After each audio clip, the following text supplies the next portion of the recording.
Like most of the notable events in my life, this story too begins with yet another random encounter in a long series that started before I was born. And like most, this one seemed harmless, even helpful. My plan was to walk through the Granite Pass to the foothills of Granite Mountains. I had no particular reason why to go there, just I was never in the north part of the continent, and I wanted to take a look.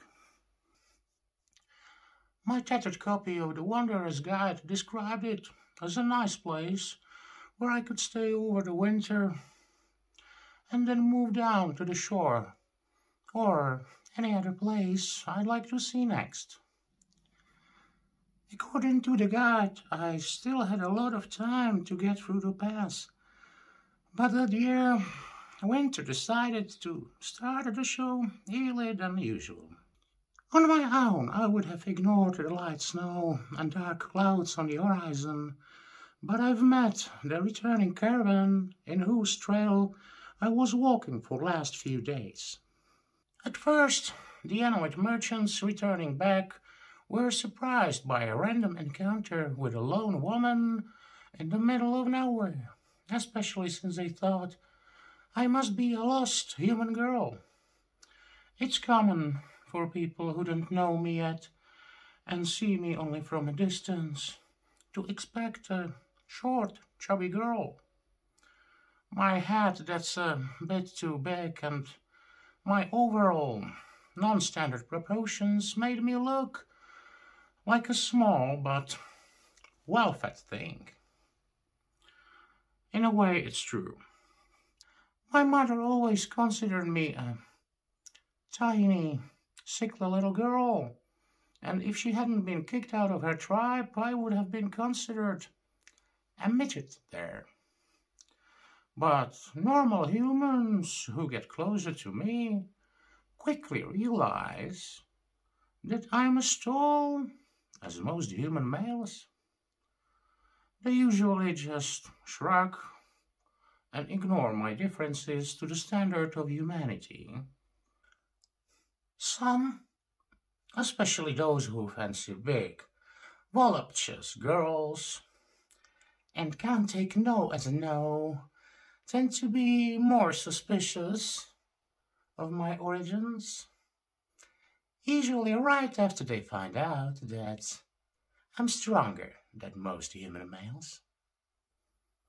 The damn pass is already full of snow. The leader of the caravan carrying supplies and various trade goods to the towns of southern Croatia told me. There's no way to go through now. We're going to Fort Iceborough as a backup plan.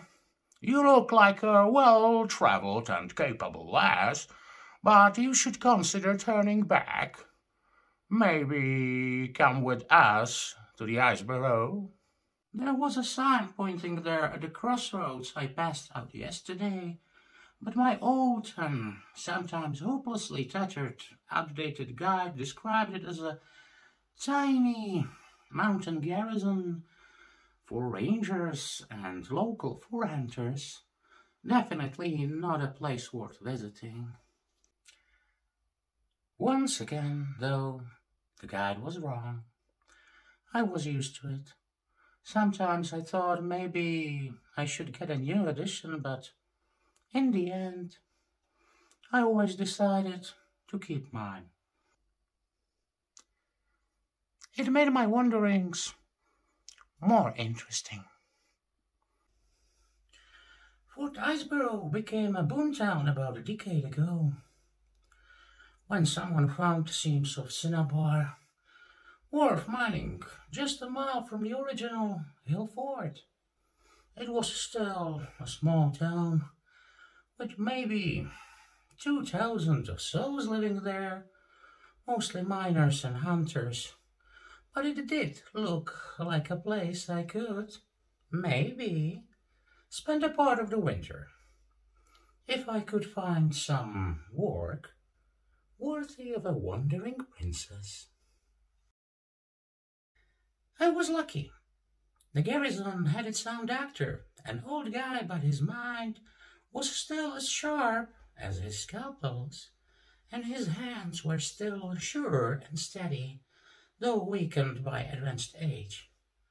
After I answered a few questions about setting broken bones and sewing wounds, correctly identifying all herbs and potions, except few that were his own recipe, he hired me as his nurse and assistant.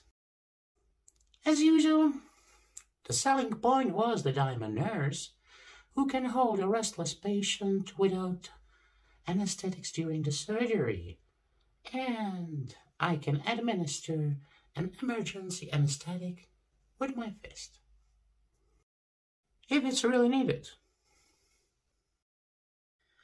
It didn't pay much, but the position came with my own tiny room and food from the garrison kitchen. I was very lucky indeed. The other possible job I considered before I actually looked around the town was working for a local blacksmith. I'm good with horses, and I don't mind heavy work. But the blacksmith was a dwarf.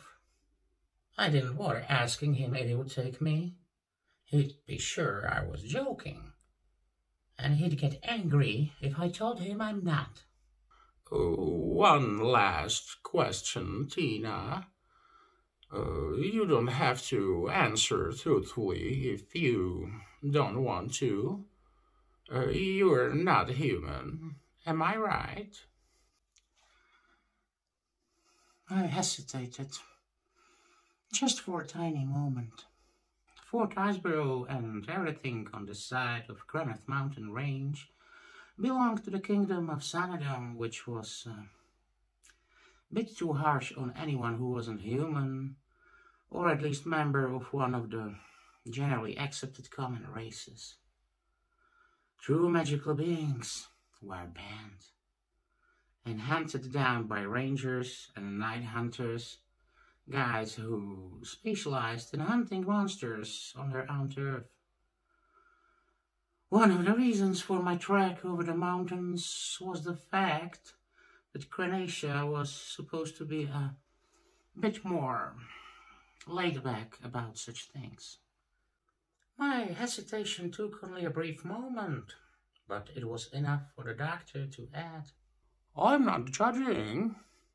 I wouldn't even mind if you were something demonic, which you most certainly are not. I spent a long time about various non-humans, and I'm just professionally curious. Your anatomy is slightly off, but I can't just put my finger on it. I'm pretty sure you're not magically changed, so it's a puzzle for me. I went for truth with just a tiny bit of misdirection. I'm probably some kind of crossbreed, doctor, although I have no idea who my father actually was. I shrugged. My mother was a simple woman. She told me she was in the woods picking berries and had a random encounter with a man she described as a sweet, handsome, and slender prince. He actually told her he was a prince and that he'll become a king one day. She believed him and let him seduce her. She never saw him again.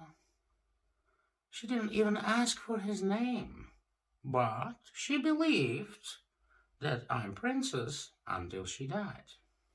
Handsome and slender?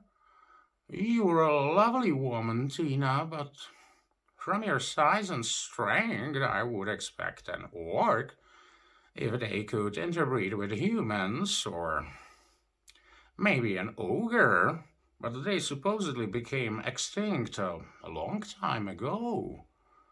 Oh, that came out wrong. I didn't mean it as an insult, just... No offense taken, Doctor. I smiled at him. I was called ogres before. I don't mind it. I was traveling with a troupe for a while, and when I told them my story, they started to call me the tiny ogre princess. They even wrote a song about me. Oh, I know that song. The ogre princess might be tiny, but her eyes are oh so shiny. Is that it? Well, Yes. I was surprised. The old doctor was so nice that I forgot for a moment and talked more than I should have. That song, well, let's forget it, he said sheepishly. Why? He sighed. Jim, Bart, they were messing you with a bit, Tina. That song is really, really old. Just not very well known. Sorry. I shouldn't have told you. It must felt nice having your own song. I wasn't sure what to say. Oh, those bastards. But, you know, I don't mind. That song fits me anyway. Fort Iceborough was a lot like the place where I grew up with my mom, but way nicer. People were friendlier, and it wasn't just because I was all grown up and big now. They were just nicer to each other and to me.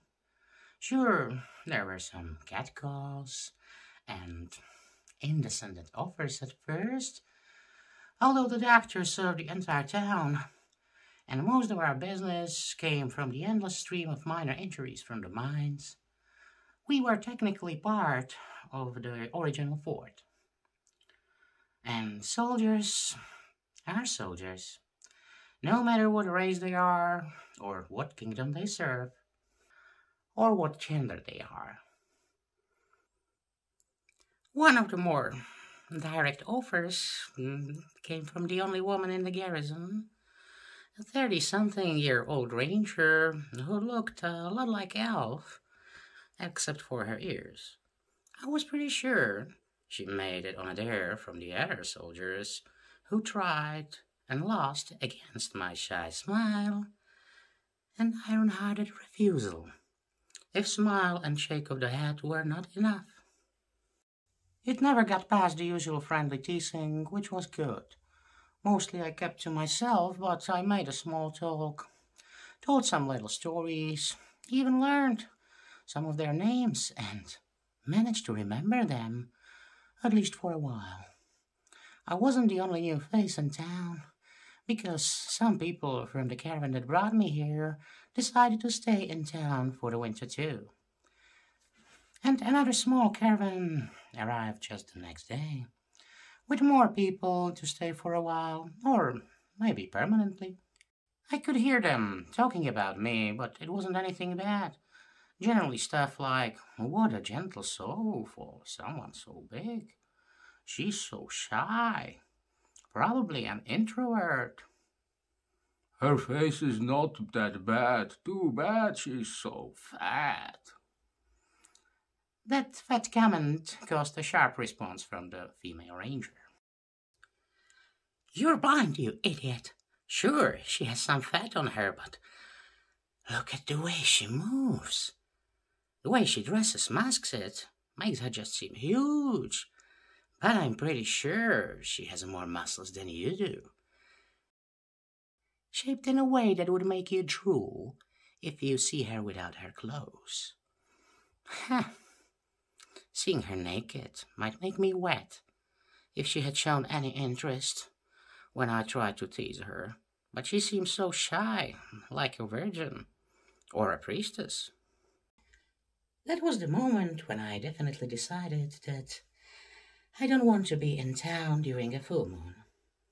If something happened, The guys from the garrison would be bad enough. But the ranger, that would be embarrassing. Again. I got asked about my magic wand. Sooner or later, people do that when they realize that I'm always carrying my huge stick with me. It's my magic wand, I said to a group of soldiers. Some of them looked at me with a suspicion in their eyes. As I said, that kingdom wasn't exactly friendly to anything magical. Like a real magic? You're a wizard? A witch? I laughed. No, my wand can do only a few tricks, but it was always enough for me. I can do hobble. I made a slow strike at the knee of the nearest soldier. He jumped away. I raised my wand over my head and soon it jerked it down. This one, if it hits anyone's head, means sleep. And then there's my favorite, fly away. I waved my wand from side to side. Oh, and there's one more. But I'm not generally using that spell unless someone is really asking for it. And what's that? I smiled at him and swung the heavy wooden staff upwards almost as fast as I could, and stopped just a few inches from his crotch. His eyes popped out. Guessed right, but I don't like use this one unless I really have to. Everyone laughed, even the scared guy, and they all thought it was a good joke. Some people won't recognize magic unless you really beat them with it. Overall, though, I settled in rather well, better than in most places I've been lately. I got to know people in town and in the garrison. I could have made good friends if I wanted to, but everyone accepted that I tend to be shy and a bit of loner. I'm hard to miss in a crowd, but I thought I was doing a great job blending in. But then there was this horse who got spooked by a group of hunters arguing in the courtyard. The horse was pulling a cart with an injured miner when it suddenly started to run around wildly and had to be stopped before someone got hurt. So I stepped in and administered one emergency anesthetic to the head of the poor runaway horse. Half of the garrison saw how I dropped that horse with a single punch. They started to believe in my magic. Told you so, I overheard the female ranger whisper to her friend. Even though it got me a lot of respect from the garrison, it was a mistake. It caused some of the rangers to take too much interest in me, and especially some of the night hunters, those who were usually patrolling around the town looking for the monsters, made me a little nervous. I spent 2 rather happy weeks in Fort Iceborough. I talked a lot with the old doctor, both on and off the job. We swapped our stories and compared our thoughts on medical theories I knew well enough to dare discuss with him. The doctor had spent most of his life down in the capital, but for some reason he never told me. He decided to move to the country a few years ago and ended up in the little border town. I liked him. I liked his library even more. I loved it. If there's one thing I feel sorry when it comes to my lifestyle, it's books. You just can't carry many books when you spend most of your time on the road and on foot. I tended to stay away from big cities, and most small towns didn't have public libraries. Those few trunks of various, mostly medical books the doctor had stashed away in his room were just wonderful. It took me a while to discover that I actually loved to read. That's definitely something I must have inherited from my father. The letters and my mother, well, She was very proud that she could write her own name. For a pure-blooded ogress, that was actually a huge achievement, something almost unheard of. My natural choice of a mate would be a big and strong guy. That's the type I'm generally attracted to. I guess that's something I've inherited from my mother. But if the doctor was younger and interested, who knows? Fort Iceberg quickly became one of the few places I visited on my wandering where I could imagine settling down and starting a family. If I was capable of doing something like that, sooner or later, my wanderlust will force me to look for another place in my never-ending quest for my true love. Or there will be another damn random encounter that will just mess everything up. And there was another problem looming on the horizon. The full moon was getting close. I was pretty sure I could get by if I stayed locked up in my tiny room imitating symptoms of some minor sickness. The doctor was so old that he was probably safe, even if my curse decided to flare unexpectedly like it used in the distant past. But I didn't want to risk an incident, and my wanderlust was already calling. Well, whispering, for now. I felt happy there, and I expected to stay at least a few more months, up until the spring. There was a pile of books I could borrow and read, but I also felt like I was in a trap. Already, after only 2 weeks. Getting out for 2 or 3 days should help. I did spend some afternoons in the woods, outside of the town walls. But it wasn't enough. I needed to get away, deeper in the wilderness. The winter was still very mild in the foothills around the fort. There was some snow, but not much. No one should ask too many questions if I go for a short trip to the wild. Except there was a full moon. The damn full moon, and it was getting close. I asked the doctor if I could take 3 days off during a full moon. I was thinking about gathering some snowberries and some other stuff that's most potent I've harvested during the full moon, while the weather is still so mild. Don't tell me you were already feeling that wanderlust of yours, princess. He started calling me princess right away, which forced me to tell a bit of my little life story to some curious people. But I didn't mind.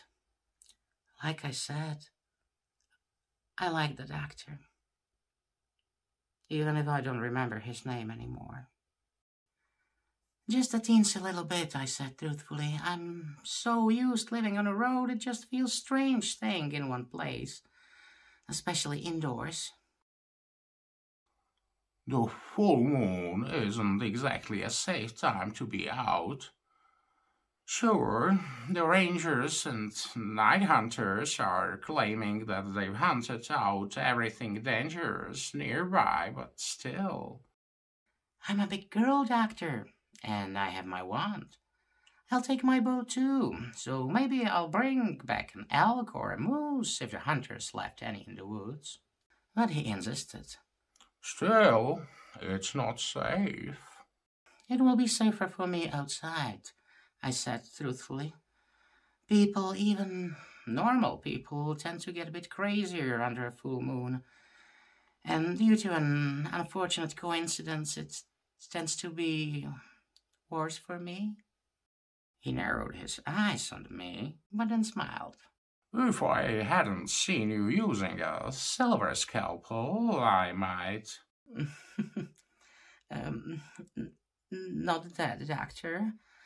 It's the time of the month where I tend to be not so friendly.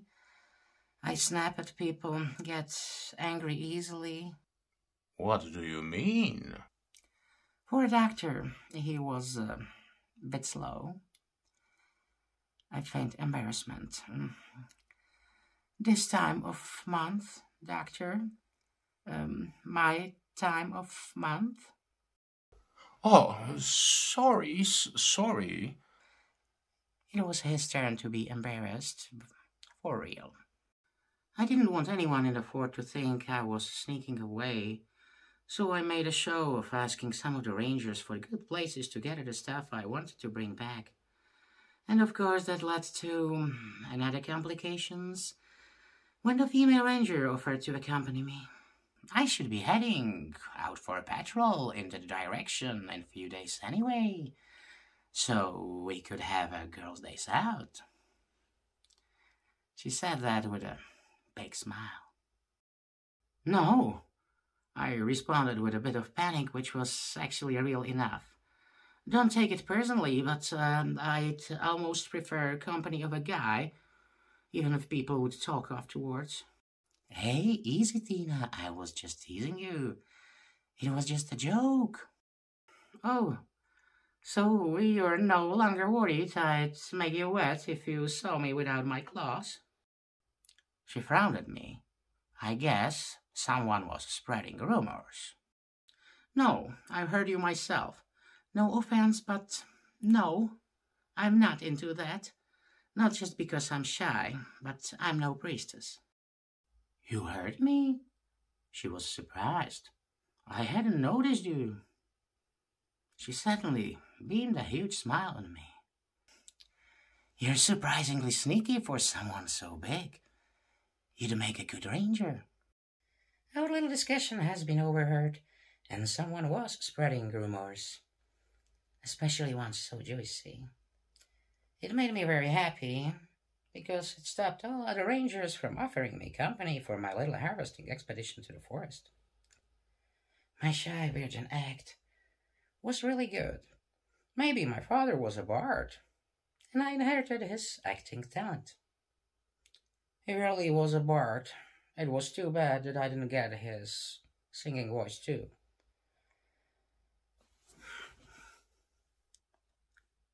The last time I've tried to sing, all the dogs would have committed suicide if they had a way to do it. Or they would have torn me to pieces if they weren't locked in a kennel. They had to resort to a loud, terrified howl. The guys in the castle who talked me into singing said that dogs howling had a better melody than my song. And I refused to say what the horses did. And so there I was, snuggled comfortably in the small camp I had set up on a deserted hill, protected from the wind and occasional snowflakes by a lean-to. I had a small fire to keep me warm. It also provided just enough light so I could read the book I borrowed from the doctor. I'd gathered enough snowberries already, and had a few bags of lichen I promised to bring too. The full moon was coming. I could sense it behind the mountains, slowly rising up. The ability to sense it was one of the things I got from my curse that were actually useful sometimes. It was time to relax, sleep, and then walk slowly back to town. I've picked a place where nothing could sneak up on me. Or so I thought. What are you eating? 3 ties on tropical melodies, I responded calmly. The voice that asked the question sounded familiar. That's a rather strange book for a woman to be reading in the middle of the winter forest. Why? I asked. One of the shadows turned into a man in a heavy fur cloak adorned with lots of silver. He squatted down near my fire and asked, Would you mind if I sit here by your fire for a while? Be my guest. It was one of the night hunters from the ranger detachment. I've seen him just once or twice, and we exchanged maybe 5 words, maybe less. It was another stupid, random encounter. He was patrolling nearby and must have sensed the smoke from my fire. Why do you think it's strange for me to read a book in the forest? I have nothing else to do. I'm not sleepy, so I read. You don't think it's strange that a lonely woman sits in the middle of the forest when she could be resting in the town only a few miles away? Especially during a full moon? He sounded amused, but there was an aura of danger covering him like another invisible cloak. My instincts warned me that this guy could be trouble. This encounter wasn't so random after all. I might need my magic wand. I was told you guys are keeping the area around the town safe. I was gathering snowberries and lotion and moss for the doctor. Some of it's most potent when harvested during the night when there's a full moon. Yeah, I heard about your excuse, about all the excuses you made.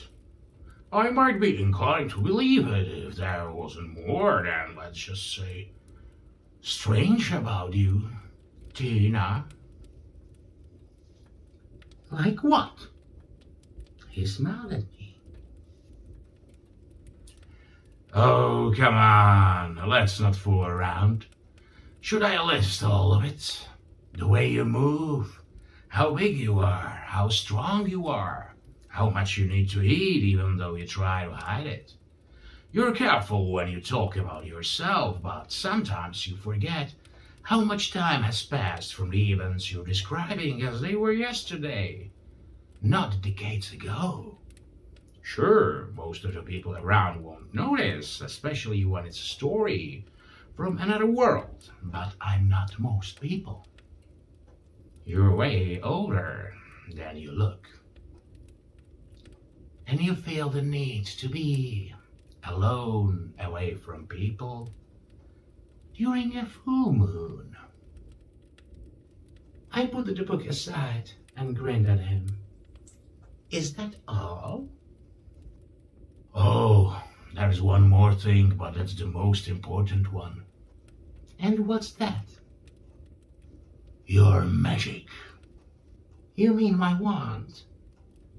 I've picked up the familiar piece of wood I was carrying everywhere for ages, and I shook it at him, with a smile on my lips. He laughed.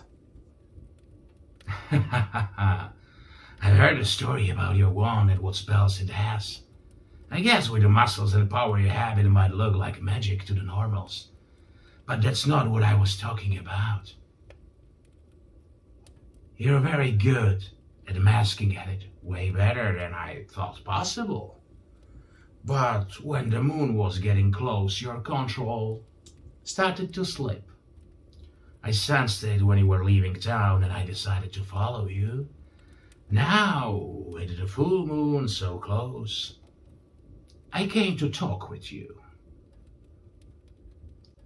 I was getting nervous. It wasn't the first time when someone noticed the stuff he just told me and made a wrong deduction. I can sense it from you, clearly.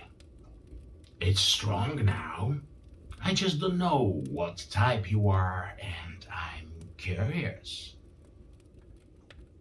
A type of what? You're a Therianotrope. What? My laugh might have sounded forced a bit. He was a hunter wearing a lot of silver. He specialized in hunting magical creatures, and he thought I was his prey, and he was toying with me. I was sure he would try to strike me down if I tried to move. You think I'm a werewolf? Is that it, oh mighty and wise hunter of everything that skulks in the forest? Why don't you try some of your silver on me? That offer made him laugh. It wasn't the reaction I expected.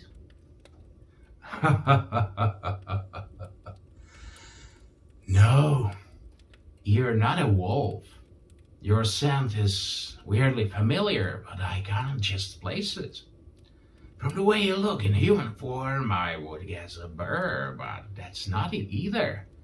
So, what are you? Or are you going to force me to wait until the moon rises? I'm not a werewolf, or any other were-something. No? Then what are you, Tina? What is this magic I can smell so clearly on you? I decided to tell him the truth. I almost never do that. But I was afraid a bit and hoped to persuade him.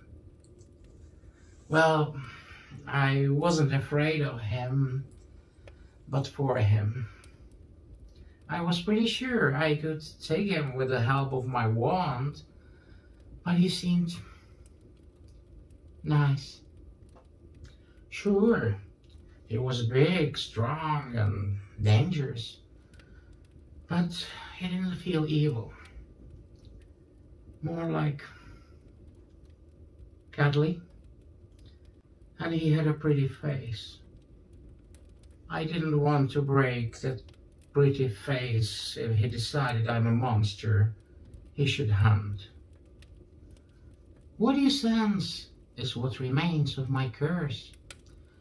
Once upon a time in a world far, far away, a curse was put on me.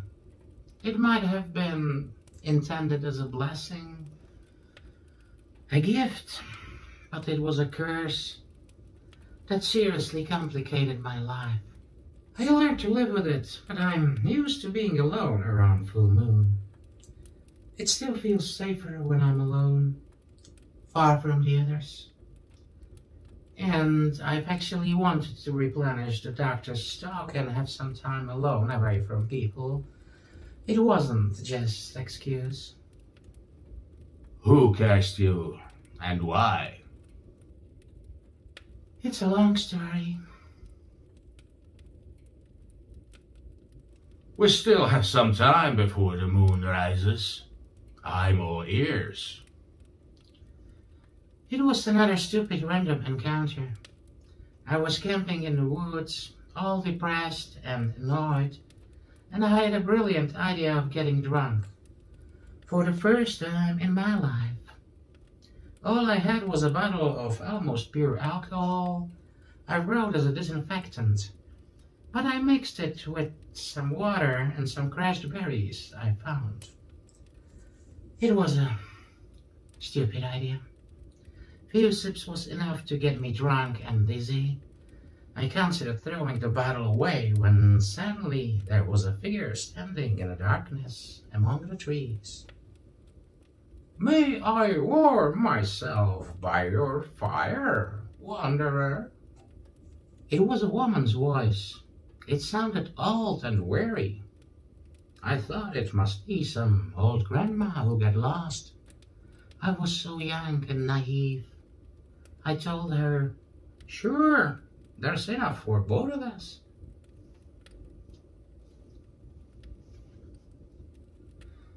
But she was no grandmother. I don't know what she was, I thought. Elf, maybe? She looked young, but felt old, ancient. Now, years later, I'm guessing she must have been some kind of the legendary fae. But she seemed friendly and harmless enough. And I was already drunk, so when she sat down by my fire, I offered her my bottle. If you still feel cold, try this. It tastes horrible, but it will definitely warm you up. I feel like I'm on fire myself. She took the bottle, had a swig, and said, "Well, this is definitely the strongest wine I've ever tasted. Thank you, young lady." I told her I'm no lady, and we started a chat.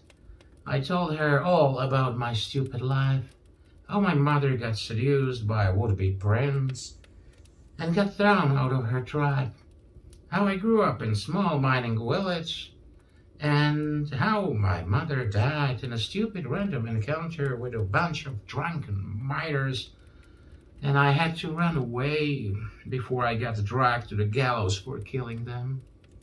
I told her how I decided to look out for my father, but I had no idea how I could find him and recognize him.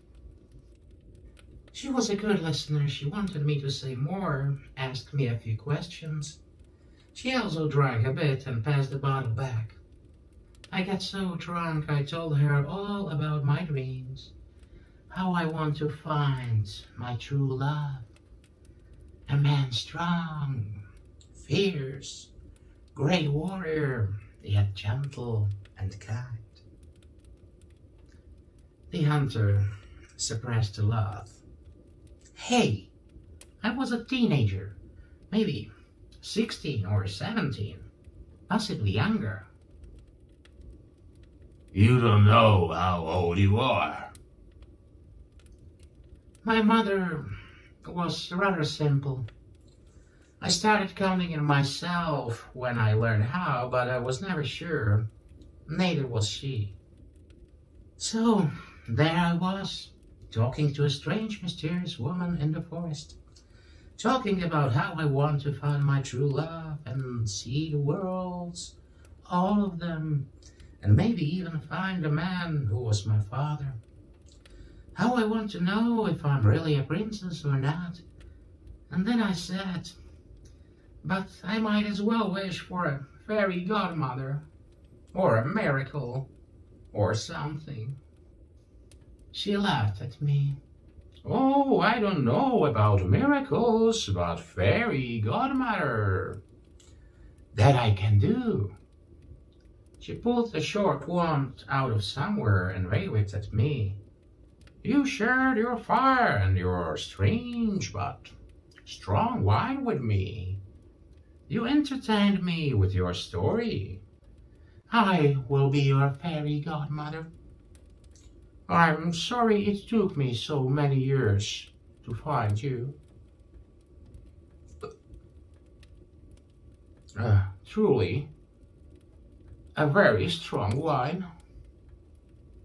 It's embarrassing, but I'm actually not sure what fairy godmothers are supposed to do. I wasn't sure myself and told her so. There was something about 3 wishes or gifts. No, I'm probably mixing it up with another story. She laughed again, took the bottle from me, had a drink, and said, Oh, wishes, that I can do. So what do you wish for, my child? The true love you spoke of? When I knocked, she waved her wand at me and said, Done.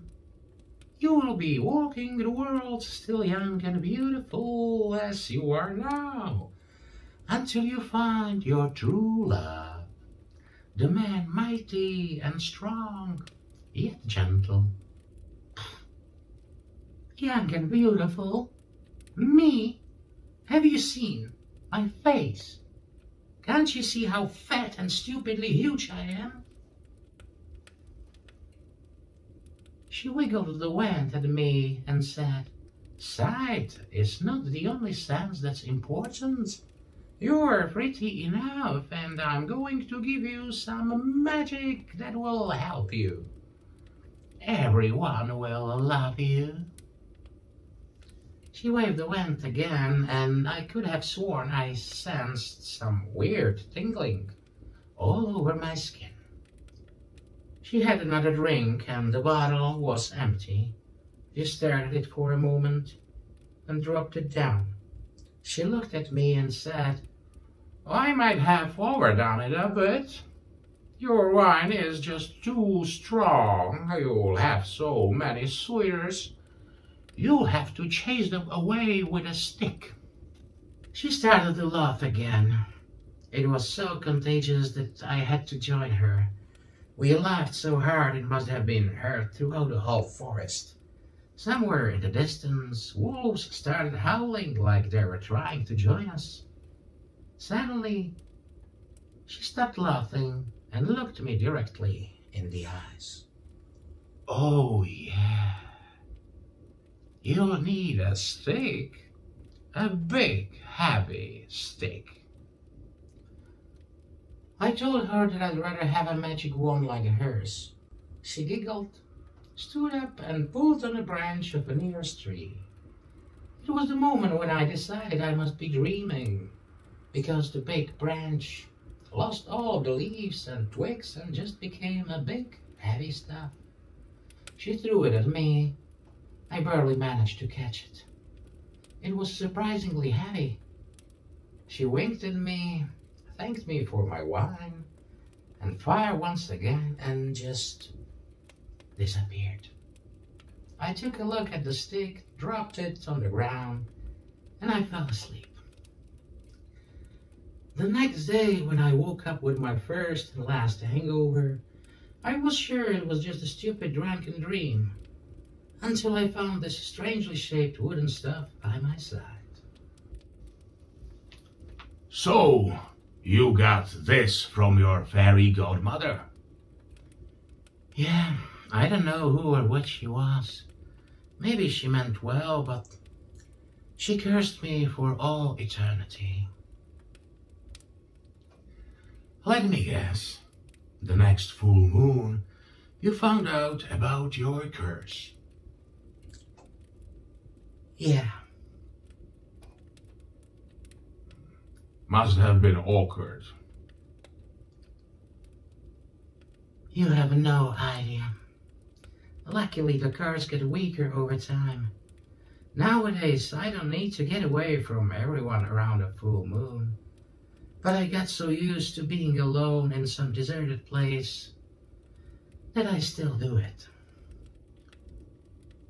That's not how the were curse works. Once you get it, there's no going back. I am not a werewolf. My curse, like most magic, was just strongest around the full moon. She cursed me with what she promised. Everyone loved me. Everyone. Every male. And some of the females just couldn't help it when they were around me while the curse was active. They wanted me more than anything. Really? Really.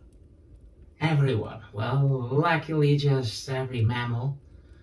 I was lucky that I was alone in the forest when the first full moon came. A bunch of rabbits tried to gang rape me. Well, parents would say that it was a fluffle rape. Then one hedgehog joined them. He was sort of pathetic, but really insistent.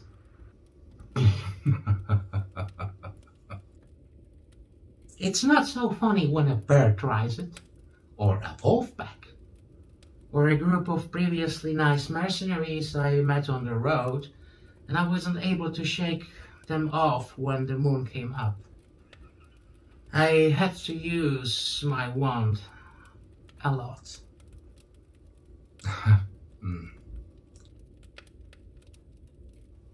You're telling the truth, are you?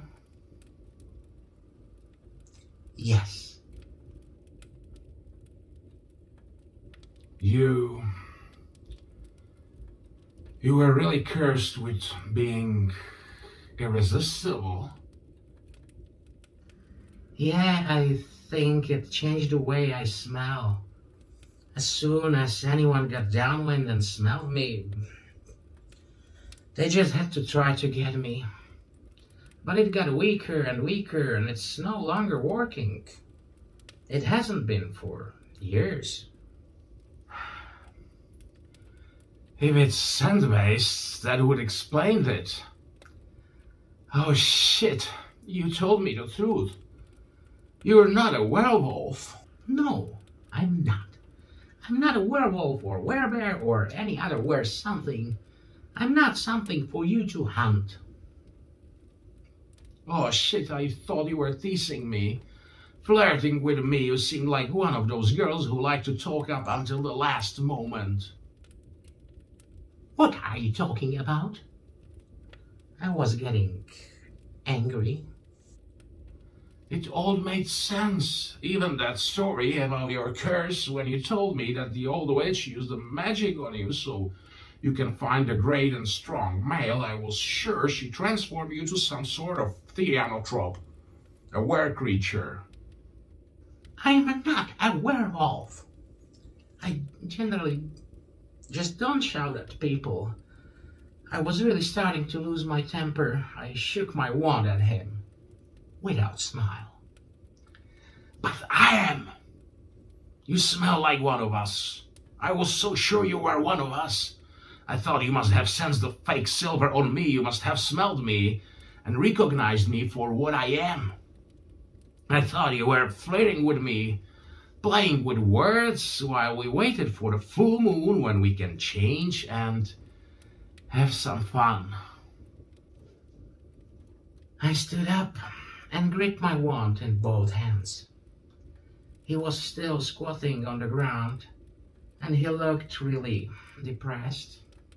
I'm so sorry. I'm one of those whose beast is hard to control. That's why I always patrol the forest alone during the full moon. Oh, shit, I don't know what to do. We don't have much time. The moon will rise over the mountains any moment now.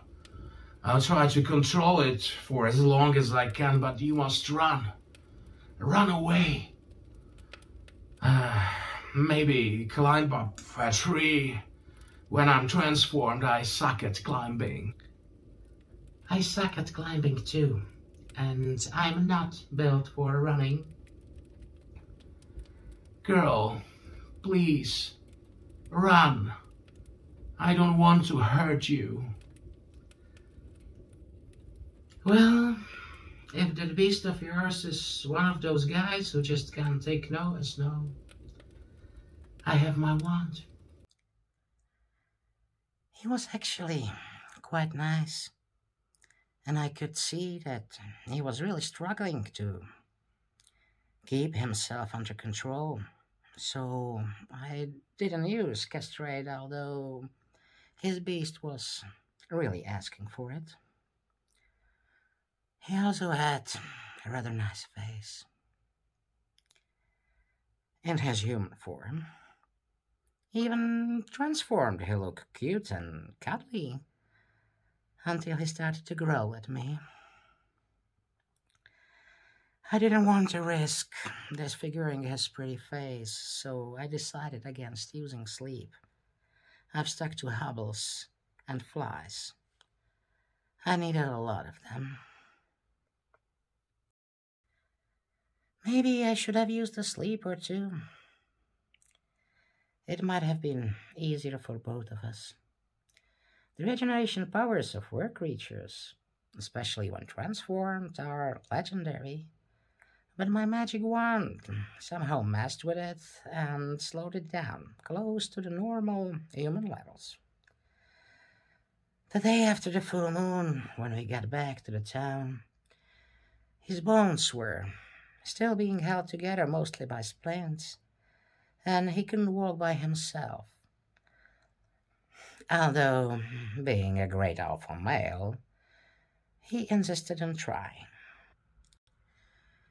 I actually carried him most of the way, but he refused to enter the town like a helpless victim. So he limped on his own, slowly and painfully, while I carried both of our bags and supported him with my hand as best I could. "What the hell happened to you out there?"